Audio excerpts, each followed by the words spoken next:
apart from what we grow in the tunnel, this is our first open field cucumber farm. So yeah, we tried direct seeding here instead of nesting it. Not just because we wanted to risk it. I wanted to risk it. Vincent asked that I don't risk it because he was scared we will lose the seeds. You know how expensive the seeds can be. So I went ahead, I did it, and I think he himself was impressed by the germination. He said we should never nest them again. So we'll always go for the direct seeding. So this is Midas. Is this supposed to be an open field? Yes, it does well, I think, both in tunnel and then open field. So this place also should cost, I think, close to 6,000, 7,000 Ghana cedis. Yeah, the production. The seeds alone, I think we have close to 1,200 seeds here. As in the plants, close to 1,200. So if 1,200, a pack of 100 is 110 cedis. Okay. So 1,200 divided by 100. We bought 12 of that, 12 times 110. So 1,320 cedis for the seeds only.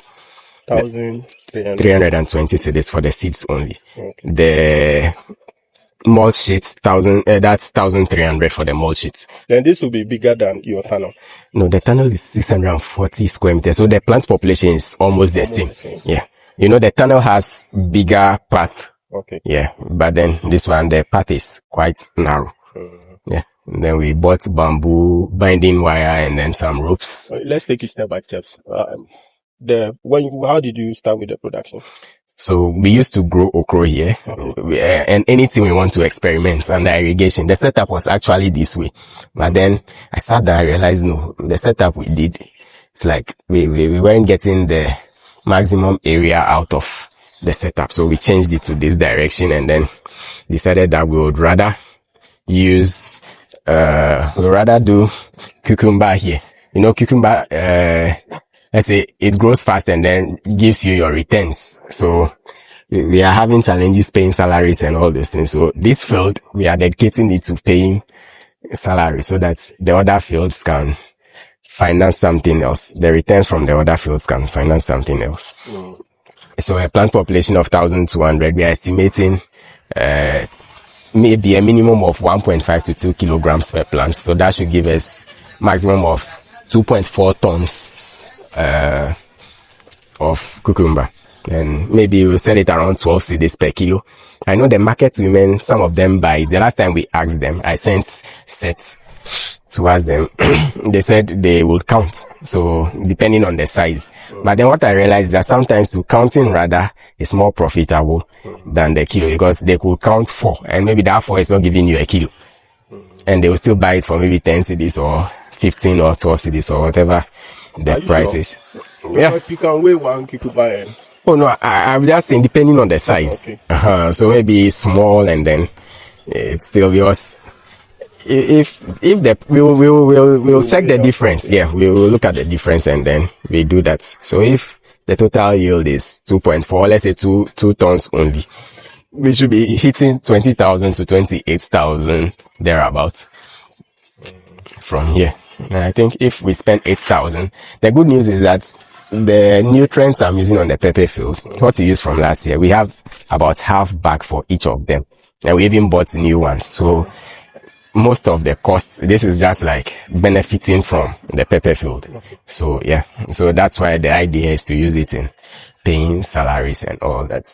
So this field also have the automated, like... Yes, but this one uses the battery. The battery. Yes. So... What's the difference? So with the electricity and with the automated one, I think the features are limited. It gives me the option to choose when the system should run and then how often it should run. So I can set it to maybe 5 a.m. every 2 days or 5 a.m. every 3 days, and then gives me the manual override. But with the electric one, that's a whole control board on its own. I'm able to select multiple times of the day. I can select which days of the week it should water, and then it has the rain sensor and those things. And then I can connect a Wi-Fi model where I'll get to control it from my phone remotely. so I can run it wherever I am. Once I have internet connection, there is internet connection here, we are good to go. Okay, we have done the forecast for this small size of farm. Now let's start with the production. What goes into it after? So not much. Well, cucumber demands a lot. We prune. We take off these should I say vines or tendrils. We take them off. We take off the side shoots as well. So these are side shoots. And then this is a flower. This is a side shoot. So we will prune all of them. But because of the workload on the other fields and how our employee ran away, we are, let me say, handicapped. Just 4 or 5 of us handling everything from somewhere to the village. And then one of our guys too, unfortunately lost their mom. So he's gone back to the north. That's a guy in Cape Coast. Okay. So everything is on that. So you realize for the first block, the trellising has been done. Yeah. And then we just finished with this and we will continue with that. But then another thing that delayed us is our drill. We have a cordless drill. The battery is not so strong. So anytime we are drilling and the battery is dead, we have to stop. So it took us about 4 days to erect the bamboo and then do the drilling and all that. And then the binding wire. I think today he will finish. He's done. But then we missed one spot here, so we will do that, extend it and then finish the setup. Then from tomorrow, all we have to do is do the rest. So even, you see how strong it's growing. You could come tomorrow and then you realize the wind will break it. So some of them got broken, but because we used the rope, by God being so good, they are not dead. Okay. They are still doing well, so I think they will heal. It's just like the pepper. I think I got some few weak stems and then I used the bamboo. I tied it around it and then it healed over time. So the same thing is going on here. The only challenge is that they seem to be taking over the path. How long can you harvest the cucumber? I think 2 months if we take good care of it or more. But then, it's just like a quadratic curve. I don't know. It has a minimum point and then a maximum. So it will start from a point, increase, you harvest for some time at the peak and then begin diminishing. Well, that's how it is. How many fruits can you get from a single plant? Fruits per plant. I think unless we use weights. Weights. I even Vincent wouldn't be able to tell the number of fruits he was struggling with. Yes, that's what I'm saying. It's a lot of work. They grow fast. All these things you see there, we prune them. I think we finished this set up about 2 or 3 days ago, but they still have new side shoots and then the vine that we need to take off. So almost every day you have to make sure the new ones that are growing, you put them on the rope. Yeah, you put it on the rope. Every day you are training them. I think that's the right term. You train the plants to climb. They are supposed to be creeping, but then since we have decided to go this way, you train them every day. I think the benefit is that you get to control your pests very well. Since it's lying here, you can't come and spray under the leaves. Then yesterday, for instance, we found some insect eggs. Even you can see some white fly behind some of them. Yeah. So you see insects. Okay. So once it's this way, it is easier for us to pass the nozzle. Okay. And then what about the mist blower? The mist blower can't work here. I doubt.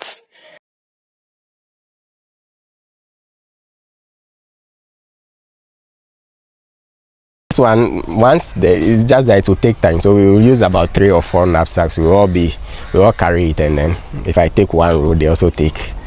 I know I've interviewed guys that leave it on the floor like that and just harvest. How is this different from? This one, you are stressing yourself. Yeah, we are stressing, but our fruits are neater. Yeah, and then the pest pressure will be low, so it will be that I will have a longer production cycle as compared to the guys that leave it on the floor. So that's. But their cost of production will be lesser than you. Not so much. Well, if they don't use the mulch sheet and those things, then yeah. But I think it is worth doing it this way too. Okay. Yeah. Because at a point their farms could become so crowded that they can't even walk through. These ones are already taking up the path. So what happens is this one goes up. Once it reaches the binding wire, we get to drop the plants, we prune, and then we tie it again. It goes for another journey. And then you see this one, all the plants, in fact all the leaves get exposed to sunlight throughout the day. By the time it's dusk, they all get their fair share of the sunlight, photosynthesis. So I think the plants get happy. They also give you what you want very well. Since you started the production, you've not faced any challenges on This side? with pests? No. I think so far our leaves look healthy. We can't see any serious damage yet. Yeah, that's true. But this, I think, it's been more than 4 days since we did any serious insect control. So how old are these ones? Exactly 20 days. 20 days. Yes. It's not even a month. No. And you start harvesting into I can see flowers. Yeah. I can see a shoot there. Yeah. So this is a flower, and even this is a side shoot. So the side shoots are also having their flowers, but we'll be pruning off all these side shoots. Okay. Do you have to pollinate them too? No. I think this very variety, whether there are insects or not, it's I think there is a term for it. It pollinates itself also. Self-pollination. Yeah. So whether I read something about it, whether we have insects or not, it's good to go. Okay. So since this is your first time, then we want to wait and get the feedback from. We'll compare it to the tunnel and see. The tunnel, we planted and lost 8 rows, so I think we lost 7 out of 8, or so 6 out of 8. But we've replanted those ones. Now the problem is that the older ones are giving problems to the young ones. I think we have this, is it powdery mildew or what? One of those fungal or bacterial issues. I think I'll have to ask T-Bag to be sure of the exact infection we have, but I think it is still under control. These are the only visitors we have. How do they work? I think the neighbors here sometimes. No, but they don't do anything. No, they don't do much. Initially they were, they also forage. Yeah. So initially the young ones, they were picking on the leaves. You come and then they've consumed it, but as they are aging, I think they are unable to do that. Okay. So this is Titus, Yvonne, Seth and John. So this is our volunteer. Okay. Very soon we'll be hosting classes for people who I think we should consider whether greenhouse or open field. We are open for that, so they all have to come through you. Then Vincent will handle the greenhouse. In fact, Vincent will also come down here because sometimes I wouldn't be around. I wouldn't be in the position to do that. So he will be the coordinator, the chief coordinator. After all, he's our technical director. So yeah. So I think it's a good idea. Once you are ready. On the pepper and this one, which one is more challenging? Can I call Titus to come and answer that? Who is Titus? Titus, come. Pepper production, the pepper, and then this one. Which one is difficult? This one is difficult than the pepper. Yeah, why is it difficult? Because with the trellising, it looks difficult on how crowded the place is. But the pepper, the plant, they are just in a good shape. Yeah, we do then trellising, but it is not like this one. Okay. So yeah, it's difficult. You've not even started harvesting yet. No, and even pruning of it alone is weird. You prune today, tomorrow you come and then the side shoots are there again. I think the green. Why don't you leave one line to experiment that? So if you prune, the good thing is that last year we left the tunnel like that. And T-Bag regrets. That was the tunnel. Yes, but it's the same plot. He regrets it. You see, this one, even those that are getting close, if we don't take care to get to a point where separating them will become an issue, because you have to trace the vines and then know which one is catching the other. So with this thing, we have to finish maybe by Monday. We should be done trellising this whole place. So tomorrow we have weeds to control at the okra farm. Hey, and then Titus, you need to go and spray. Yes. So he'll have to go there whilst the rest of us are here.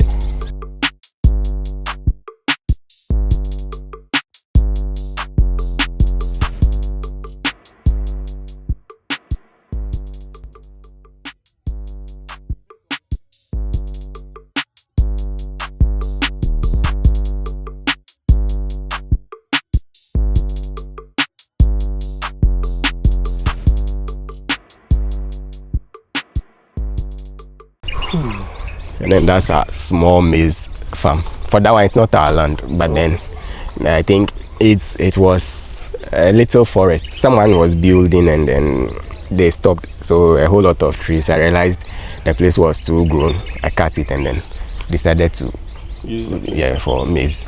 Okay.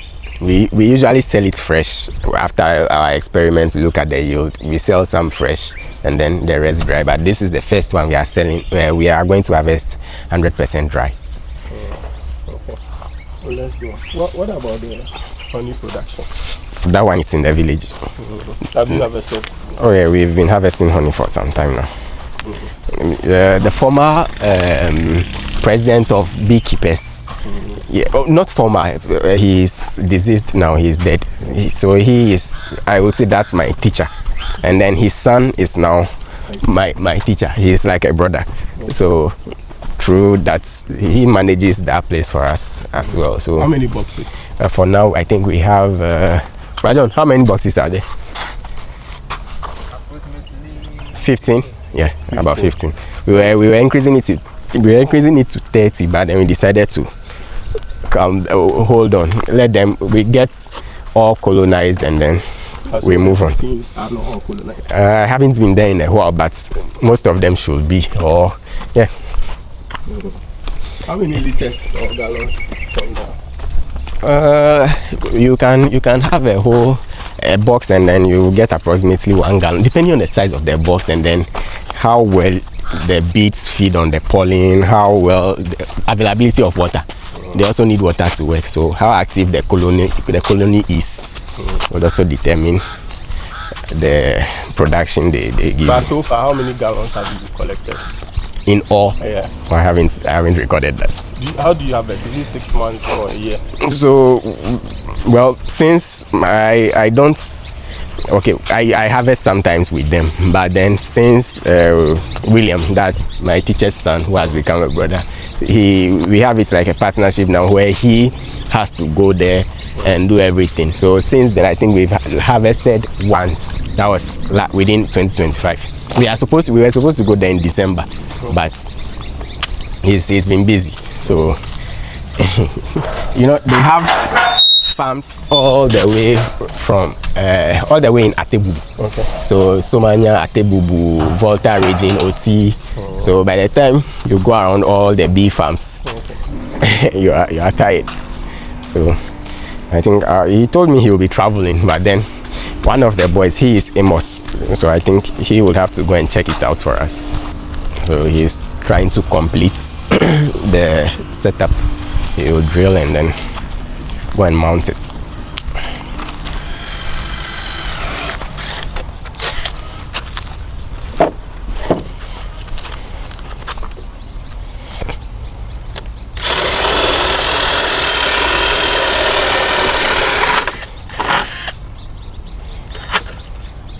Why is it doing it? So because we wouldn't be able to nail, and I don't think the nail will be so strong, we pass the binding wire through it to hold the bar, that the wood, the other one that will be crossing at the top. Yeah. So he'll tie it onto this, and then that's it.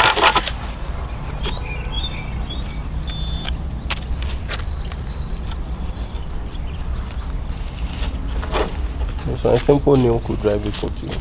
Yes, but then the nail could easily come out when the weight is on it. And sometimes the nail can also crack the bamboo. So